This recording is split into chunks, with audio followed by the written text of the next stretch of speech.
Welcome to the IVM Podcast Network. Hi, this is Amit Doshi, and I wanted to thank each and every one of our listeners. It's been 2 years since I founded IVM, and it's been an amazing 2 years. We wanted to learn a little bit more about who is listening to our shows, and so we put together a short survey. The survey is anonymous, and we aren't going to be collecting any personal information. I would really appreciate it if you could take a couple of minutes out of your day and go to ivmpodcast.com/survey and fill it out. Thanks, and please keep listening. You're listening to TFG Football.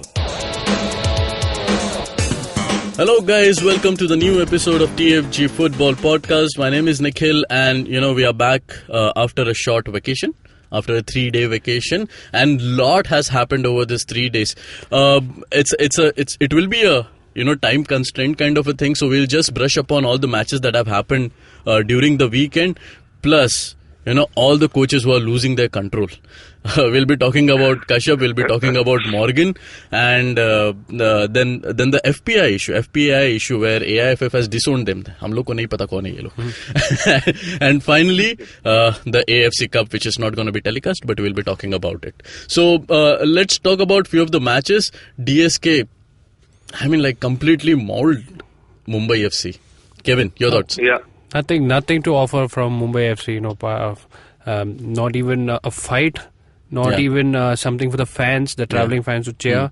Absolutely, just a waste of time of everybody who has come to support the club. And what hurt most was the comments after the game. You have to show some respect for those who have been with the club, even in the darkest days. So it's just making a mockery of all those fans who've been standing by the club's players. For so many that years. was bad. You're right, Kevin. I was there at the match. I was there at Balewadi, and during the press conference, he said something which was not called for. So we have a clip. Let's listen to what Santosh Kashyap had to say about fans, especially. We are not going to run the whole clip about. He speaks about the fatigue and but especially the remarks on fans. Fans.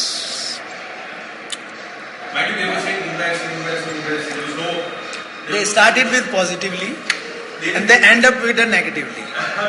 Simple. This is my perception. Now you want to ask or you want to discuss?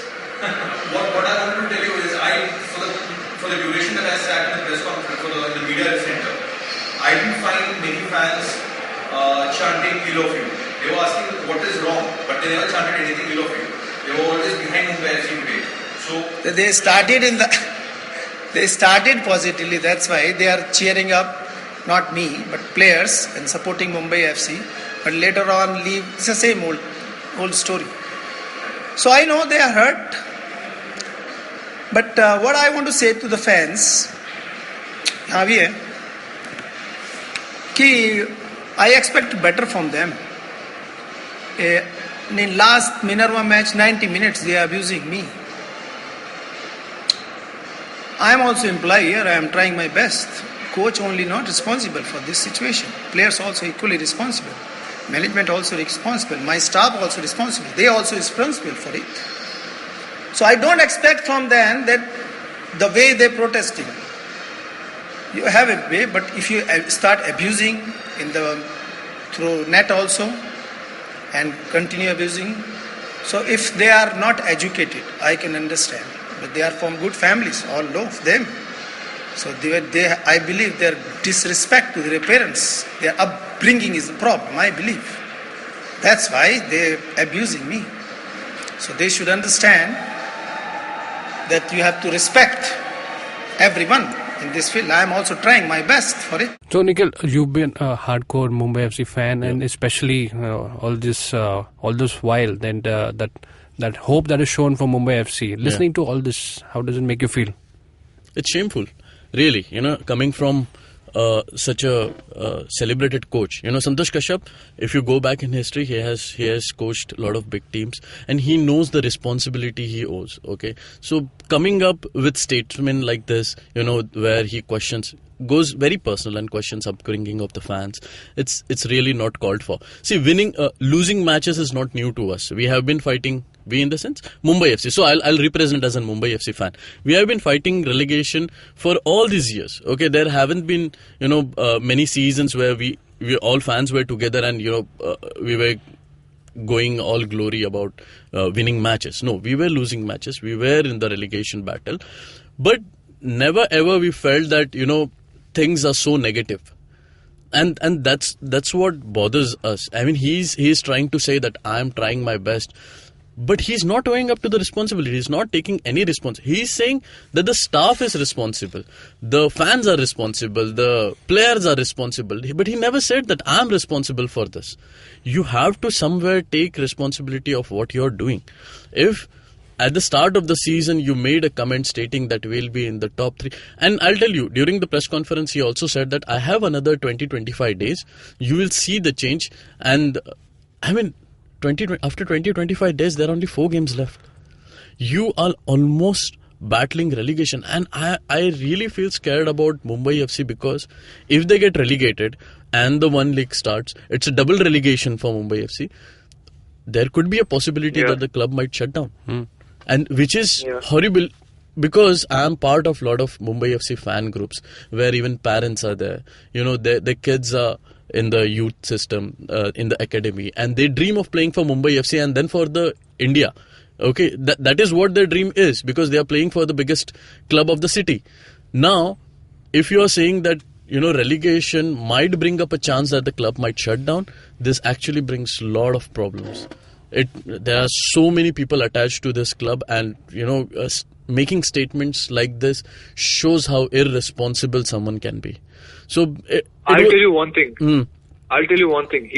He can only say this because it's Mumbai FC. Okay, yeah, if he I said this think in so. Kolkata, Yeah, exactly. he would not be in the club the next day. Okay, what does he think he is? What? Because Mumbai FC fans are nice, and there is not too much pressure from them, and they don't have much influence. He can just mow them down anytime. This is like insulting to all football fans. Yep. Okay, and just look at the points table. It's almost certain that Mumbai FC will get relegated now. Yes. Okay, it's like, because Shivajians, Chennai City, and Mohun Punjab are all exempt from relegation, so they are fighting actually against Churchill brothers, and they are on 16 points from 14 games. Yep. So Mumbai FC are 6 points behind, and they have 2 matches to make it up. So unless they beat Churchill brothers in the next game, on the game after the international break, they are definitely going to get relegated. It's going to be knockout from here on for them. Yeah, totally. So, how can you like freaking, in a situation like this, when you started with such a big hype and ye karega wo karega, and it has been failing, how can you just blame everybody in India and just turn on fans when all your other excuses have run out? And seriously, like, this is a public job. It's a special job, because we only have 10 top division coaches in this country. Yeah. So it's a very public job where everybody will criticize you and call you names. And if you just take that personally and try to hit back at them, not fit for it. Sorry. And fans can ask questions, because they pay for the tickets, they pay for the jerseys, they pay to the club. And they can curse. Yeah, and they can curse. They can ask questions. They have their opinions, and as a responsible coach, you have to answer it. You can't bash them back saying that your upbringing is wrong. It was not wrong. I was there at the DSK match. There was no abuses hurled over him. Even, after the match. You mentioned about the Minerva game where it's okay. Yeah, but he said that it all ended negatively. Boss, your team lost 5-0. I mean, you have to look at that. And what all these fans who were there at the DSK match, what they did was they stood very silently with the Santosh out banner after the match. I don't think that's a very nice way to protest. Silent way. And this can only happen in Mumbai. For all other places, it would have been very violent. So, Santosh Kashyap would not have been in the club if it was any other club, literally. Yeah. Okay, you delivered this performance. Aizawl, East Bengal, Mohun Bagan, Lajong. I'm not sure about Lajong, but Churchill, Chennai City, Mohun Punjab, all fire you. There is no way he still stays there. He's lucky to have that job yet. And I don't know why he's making a dump on the supporters. I feel, somewhere Mumbai FC management is also responsible for not coming out and stating anything, any kind of clarification what is happening, because the fans are asking to get Santosh Kashyap sacked for quite some time now. And at least the management owes an answer, not a solution. at least an answer for the fans that they've been asking for something. Are you happy with Santosh? At least that is required from the club management. If they are happy, then at least the fans... I'll tell you something. I'll tell you the worst possible case in this scenario is that SL Group want to cut down on the budget they have for Mumbai FC or want to shut down the club altogether, and they're looking for an excuse. Okay, it's like, I mean, I don't know, man. It's true if they're playing in the League 2, their budget will be cut to like, I don't know, 25%. But why would they invest in infrastructure, go, set up a new ground and get all the GPS if they wanted to do that? It's like, or they have just like later only realized that the merger is happening and they want to cut losses even after investing all that. It's just either way, it's a very irresponsible, short-sighted decision making from management. You know what scares me, Oja? You know what scares me being a Mumbai FC fan? I feel Mumbai FC is going the Pune FC way. They will hand over all the academies to Mumbai City. Yeah. Oh shit, yeah, that could be the possibility. Could be the possibility. It actually makes sense. That is very bad. Yeah, if that happens... Super bad. Yeah, but you can't rule out. Yeah, I mean, no, it actually seems like now that you said it, it seems very possible right now. Because Mumbai City FC will need the club license. Yeah. And it's perfect. Exactly the setup that Mumbai FC has put up. The ground, the training system, everything can just go to Mumbai City, and Mumbai City can have a cheap buyover of Mumbai FC because they are a League 2 club now, and they can just inherit the license. Yeah, true. Sad, it's like a ready-made situation. Yeah, this rant can go on and on because I know how much the fans have been hurted because of this. But let's move ahead. Kevin, you were saying about the positives that happened in that match, so we'd like to hear about that. If you look at the positives from this match, DSK were on a roll. Right from the start. Narzari got 2 goals, but he could have easily got a hat-trick. Yeah. Only the upright denied him. And all the goals scored by Indians. Excellent. Yeah. What else can you be proud of? Yeah. This is it. You have different goal scorers, and you have it was a team effort. It wasn't individual brilliances, and you could see that this team is gelling together. And although late in the tournament, but good for the team. Aizawl missed out on those 3 points. Oja, 2-2 draw with Minerva Punjab. Well, I don't know, but maybe Aizawl are slipping a bit because they got dominated by Minerva Punjab throughout the game. So, yeah, away games are going to be tough for them. Aizawl FC are still top, obviously, but they will have to work hard to stay there because they don't really have many easy games left from here on. Yeah. And let's just see how they do it. Yeah. Maybe I think all they need is 2 wins out of the next 4 games to just make sure they win the league. Yeah. So, yeah. I mean that may not be enough, but it seems like it's going to be very near enough. Okay. If Mohun Bagan don't beat Bengaluru FC, all Aizawl need is 2 wins, and it's going to be theirs. So they're very close, but they'll have to grind it out. Yep, the dream story continues. But the biggest upset was Chennai City 2-1 against East Bengal. Anyone can jump in. It was a surprise package completely. And both the goals scored by, again, Indians. Local boys. Yeah. Actually, Nandakumar is a local boy and Prashant is from Kerala, but both young Indian players, so that's a great sign. But one of the things is that both the goals came from individual mistakes, right? First goal came because Reynolds has this spilling tendency. If you shoot at him very hard from close range, he can't grip the ball. It's like Shilton for a ball. Yeah. So he spilled it, and it was an easy goal for Nandakumar. And after that, it was like in the last 15 minutes, Morgan did something gutsy. He pushed Bukinya ahead to get a goal. Right? He was playing his tallest defender as a attacker, and he had 3 men in the defense. So that allowed Charles and Reagan to make that move, down the middle, because there was a lot of space in the defense. And then they got the goal in the last minute. So it was bad goalkeeping on both occasions.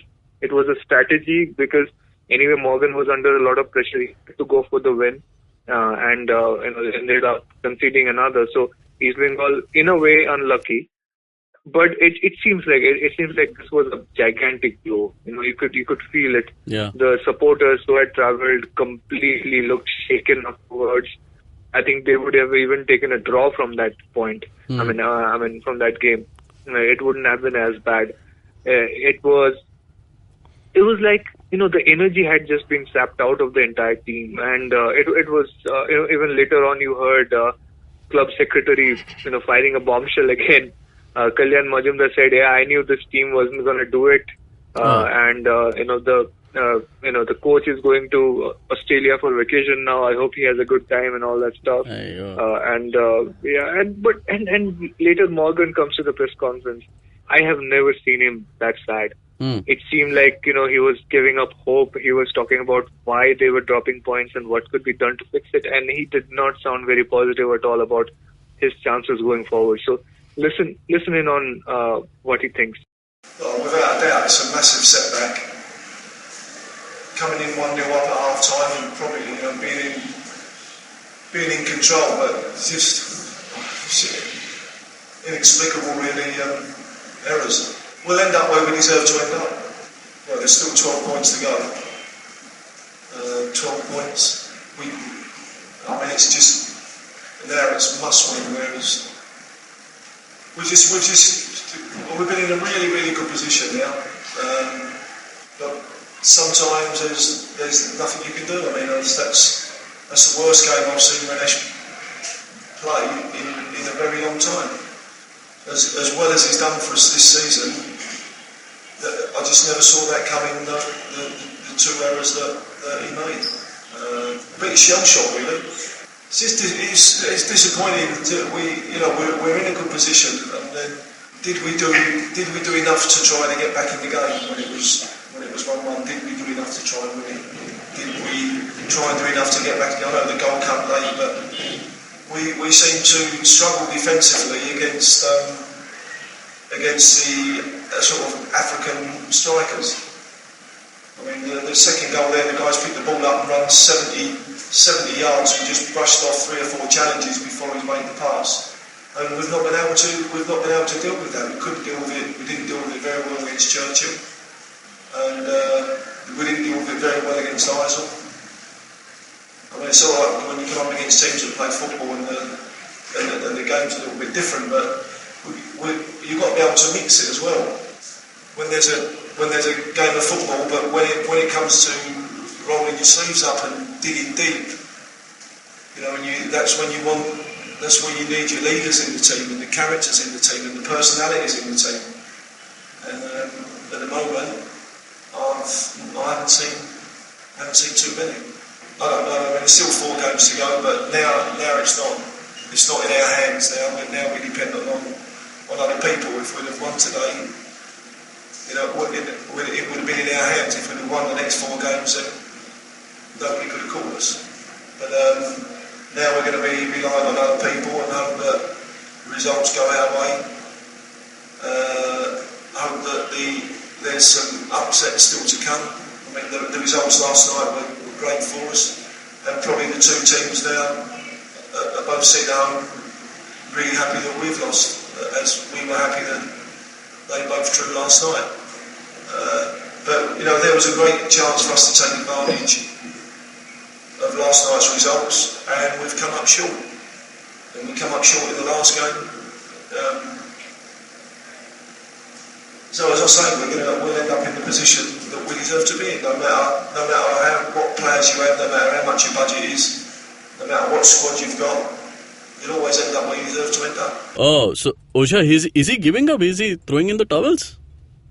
Well, East Bengal still have a good chance to win the league if Aizawl drop points, which is a likely scenario right now. So see, these are like situational things, after you have gotten such a bad loss. But full credit to Chennai City though. I mean, they played valiantly. They were not that worse off. They were holding East Bengal off for most of the game, right? So props to them for that performance. Nothing to be taken away from that. But the way East Bengal lost is very demoralizing, at least in this stage of the title race. So, and it's back to losses for them as well.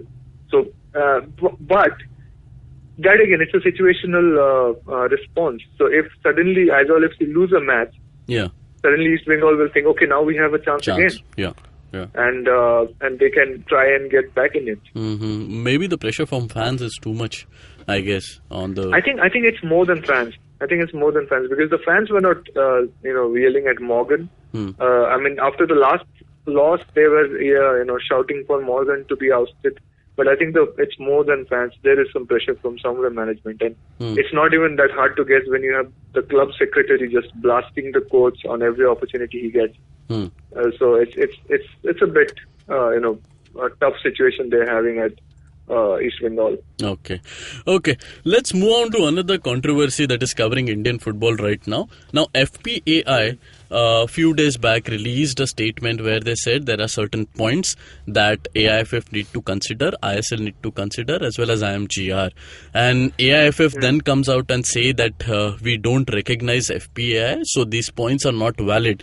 Now, I know there is a lot of blood raging throughout the fans community because it is the players that matters. They deserve more, and the points that they jotted down were quite logical in terms of securing their own self positives, and this kind of it was common sense solution. Yeah, it was a common sense. I mean, draft system is something that is very unprofessional, I feel. So Osha, your thoughts on the same? See, I'll tell you what, IMG Reliance have taken over the system and they're turning it into a monopoly. So they are the ones who own the league, control the league. I mean, ISL and I League. They're going to merge it or not, we'll see. They are doing event management for ISL. They are also doing player representation very soon. So I think like the move they are making is to protect their own investors only. So anybody who's not an IMG Reliance stakeholder or with them, anybody who's not an IMG Reliance franchisee fee-paying entity can go to hell. Right? I-League clubs can go to hell, players can go to hell, fans can go to hell. It doesn't matter. It's simply because they want to sort of mollycoddle and protect their own investors. Because if the one league happens, what happens is that the ISL teams can't just loan players from I-League clubs and just pay for half the season. So the costs will go up for everybody because now the competition will rise as well. The players will be more in demand. And if we are hearing things right, there will be less foreign players in the one league. Right? It won't be 10 per team. It will have to come down drastically because anyway that's a control budget as well for the teams, because if you have these overpriced foreign players coming in, budget just becomes an unrealistic thing. So to control that, they are cutting down number of foreign players, but at the same time, what is happening is that the Indian players will ask for more money because they will be more in demand. Right. So if you go by the normal way, is that just you go around making your own transfers. What this does is that you actually have to pay almost double the price for what you paid for a player last season. Okay. So that's for any decent player, that's going to be the case. So what they're trying to do with this draft is to just fix the price on the players. The player cannot negotiate. The player cannot say, okay, I want to play in this club, I want to play in that club. They cannot try to drive up the price. They cannot make a conscious decision to say like, okay, club A is giving me more money, but I want to play in club B because I will get more matches. Even that choice is being taken away simply because two reasons. One, ISL teams are shit when it comes to transfer management. They depend on these few agents or just look at I-League stats and buy players from I-League teams. They have no scouting network, nothing. They have zero experience doing global or proper domestic transfers. And two, they need to be the budget needs to be kept down. But what are you sacrificing in the process? You are just screwing over the players here. If they don't have the choice of choosing clubs, then what are they even doing? What are they? If they have no say, they're gonna play under a fixed fee, and somebody will pick their name from a list, and they will have no say over who gets to pick them and who does not get to pick them. It's like, what is this, a slave market? Like, seriously, all over the world, there is a way to do transfers. Everybody is free to make their own negotiations, and everybody is a free agent until they sign for a club. But you are taking that freedom away from players, and you are also limiting their income. So players who give you their blood and sweat, you're betraying them basically. If you're going them this way. And this is simply another example of how AIFF has also completely, they also just protect the interest of their commercial partners here. Yeah, totally. I mean, this was one chance for AIFF to come out and say, okay, players, we are with you, we are thinking about you, we'll consider these points, and then later on move on to say whatever happens, we'll take into account. But no, they say that we don't recognize it. AIFF took a similar stance before in the past. Before Aizawl was around, I-League clubs were asking for more, they wanted a separate board to be made for I-League to be made a separate entity, so that the clubs could have a bigger say in how the league is run and how it's promoted, how it can be grown. But AIFF, denied them that chance as well. Then FPAI came up, and it was going to be a platform for players to get, better negotiation salaries and whatever. But they wanted recognition. If they got that recognition from AIFF, they could have been part of a bigger network of approved players associations on the international stage. But AIFF of course did not give them that chance either. So it's never like AIFF is not looking out for the clubs. They're not looking out for their players. What are they even looking out for other than their commercial partners? They're simply betraying the sport here if they're not taking, this thing seriously. And we have a special interview coming up with Sunil Chetri where Siju interviews him, and he also addresses this. And listen to that interview, because the point he makes is so apt. Okay. The very fact that AIFF is taking this public and just denouncing FPAI in the public domain is a proof that they are not looking out for players anymore. So it's a betrayal. Let's just say, for every Indian football fan, AIFF has betrayed you. There's no two ways about it. Even as a fan, I look at the situation. I think that what is the lifespan of a football player? I mean, till the age of max 35, he earns, and after that, he's out of the footballing ecosystem. He either go into coaching or other related job roles. But if in this time frame of 35, if he is not given a chance to negotiate what he wants, but what are you trying to do then? I mean, it's really hard for players. You're killing the players. Yeah, totally. They need to be financial. And how many coaches actually make money? We have like 10 top division clubs. Maybe if we have one league in 10 years, we'll have 18 top division coaches, and maybe like total 50 clubs in the professional ecosystem. So 50 people will earn that much money. And if you count the entire coaching staff ecosystem, if you go into coaching, there are maximum 150 to 200 people who are making good money in this country. That's like a very short market. Yes. Not every player can come up and like participate in that. So if you're just hurting, just hitting them where it hurts basically. Pet pe mara ye log. They're after their livelihood. Yes. How can you have a federation that's betraying the players like this? It's unbelievable. Yep. Totally.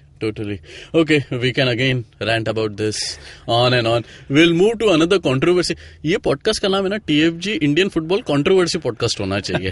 Okay, let's move on to the AFC Cup match between Mohun Bagan and Bengaluru FC. We'll preview this, but again, no telecast. We want to promote Indian football. We want to grow Indian football, but we'll not telecast it.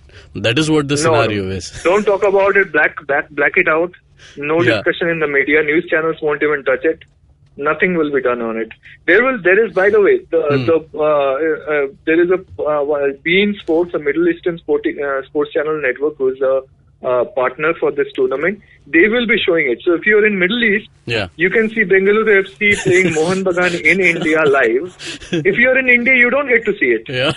You know, because you know, Indian football only happens from October to December. Yes. Right. Totally. That's the only thing that gets to be seen. It's such bullshit. Yeah. And I will tell you something. So Star Sports is a co-owner for ISL, right? Yeah. And so it's part of the reason why ISL will suffer financially. ISL teams will suffer financially, because why are EPL clubs so rich? Why are La Liga clubs so rich? Why is CSL clubs suddenly making so much money? It's because they get a big fat of revenue share from the broadcaster. Yeah.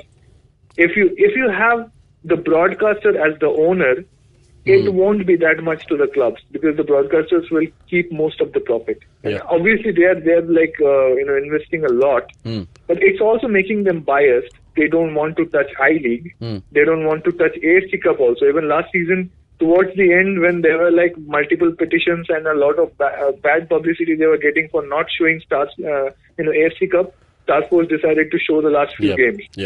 Right, but it was sparse. But now just look at this. For the first time, I think it's historic. I think उनके schedule में होता ही नहीं है AFC Cup. नहीं होता.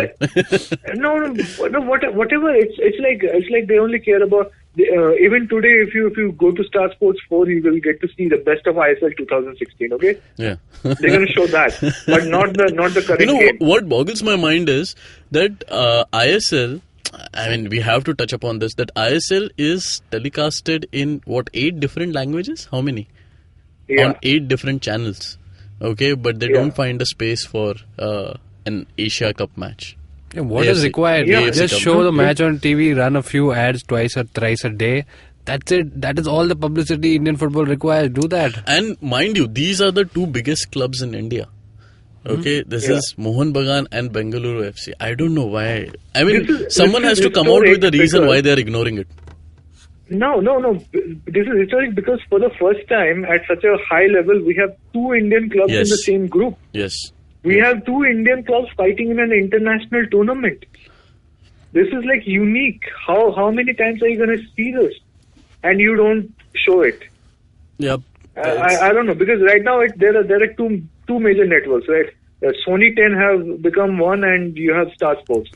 And because Sony, I don't really think Sony 10 have the same financial power as Star Sports to participate in this thing. Yeah. So the onus is usually on Star Sports because they're better connected. They're in this longer. They had the AFC Cup telecast rights in the past. Yeah. So why are they not taking it again? Yeah, it's stupid. Oja, let's move on to the preview. Yeah. What do you think of this? Yeah, it was a 0-0 in I League. So I League it was 0-0. There was a goal disallowed. So many people said many different things. Some people said it's because of a foul on Arindam, the Bengaluru FC goalkeeper, which I don't think is the case at all. And some people are trying to say it's a handball to Tatsumi, but the replay is very inconclusive. Okay, that's another thing with I League. The work is so bad, you don't get a very close-up replay. So it's completely up in the air whether that was a goal or not. So I will not presume it's either way. But yeah, it was a good game in terms that Bengaluru FC looked like they were coming back to rhythm, and Mohun Bagan were defending through their teeth. Still, they were creating good chances on the other end. Okay. So it simply was a 0-0 was a proper result. It was a justified result. What will happen today? Bengaluru FC will go more all out. Okay, and Mohun Bagan will have JJ Lalpetlua starting most likely. Okay. So it will be. It's still up in the air. It's gonna go down to some situations. The teams are very equal in terms of how they're performing. It could be that Bengaluru FC will come in with extra zeal because they don't have the baggage of I League that we've already lost the title, but they can see this as a fresh start and just come in all guns blazing. Okay. But it will depend on how much Mohun Bagan care about this tournament and how much they want to put in, because obviously everybody is going into international break after this. Yeah. And Sanjay Sen did say that I-League is still the priority. Okay. Right? So I don't want to say they will play bad, but will they give their 100%? Will they put everything out there? Even though I am a Mohun Bagan fan, even I find myself questioning that. Okay. Will it be like that? Will it be as much of a fight from Mohun Bagan as it was in the I-League game? Either way, it's going to be a good game. Yeah. I think Mohun Bagan will come out with full force as well, and may actually get better chances because Balwant's touch has been a bit bad over the last couple of games. So, if Mohun Bagan can create 3-4 chances, they will get 1 goal, I think. The only thing that will stop these guys, stop Bengaluru FC scoring, is if suddenly we see Subhashish Bose regaining form. Yeah. And just putting a stop to that right flank from there. It's a lot of ifs and buts, but it will depend on 3-4 individual players being in peak. For example, if Sunil Shetty suddenly just gets his touch back, it's going to be a massacre. So we'll see. Okay. Even, right now at this point in time, I can't also contemplate who will win or who will take this easy. Yeah. It's going to be a tough match. Unfortunately, we won't be able to watch it. You never know, because of, on Twitter, there's a lot of Star Sports is getting a lot of flack. So they might, again think of... No. See, I'll tell you what. Apparently, they announced in the managers' meeting that Star Sports was going to telecast. Okay, and even afterwards, the word was sent around that it's going to be on TV on Star Sports 2 or something. But then again, they heard, okay, no, they're not showing. So it was a complete chaos towards the end. And we had, after midnight, we had Parth Jinder tweeting at Stars Football that, why is not showing this? What is the whole thing? This whole crap. So it was a complete mess, but if they're not coming out to say that we are going to telecast it, they messed up. They're not going to show it. But watch out for streams because, other countries have channels that do show AFC Cup. So if they have, there might be, quote unquote, illegal stream that may come your way somewhere in the internet. If we find something that can be shared, we will share on TFG Football. Yes. So, and we'll be doing a live commentary for it. We'll see. The biggest problem with this thing, working out of Kantirava is I'm making a direct complaint at Bengaluru FC because, dude, you guys have such beautiful facilities, but your Wi-Fi never works. Why does the Wi-Fi never work in the press box? And also, what happens is that Kantirava is such an old stadium. It's got this major mega concrete thick architecture that completely blocks, some mobile networks. Like I have BSNL and Airtel. None of them work. None of the data works from the press box in Kantirava Stadium. So I become blind. I literally cannot tweet or update from the ground. So we'll see how we can manage. But Kunal, if you are listening to this, please get a better Wi-Fi hotspot. Get the Wi-Fi fixed, man. Yeah. Itna investment and Wi-Fi nahi chal raha. Anyways, on that note, we'll close this show. We know that it has been full of rants, but that is what is required in today's Indian football scenario. You can read more articles on our website, thefangarage.com. You can follow us on Twitter, TFG Football. Our main handle is The Fan Garage, and also on our Facebook, The Fan Garage. You can listen to our podcast on IndusVox Media, Audioboom, SoundCloud, iTunes, and definitely on YouTube. Subscribe, share, like, and comment. And do download this app, IVM Podcast, with a lot of informative podcasts available over there. Till then, take care. Bye-bye.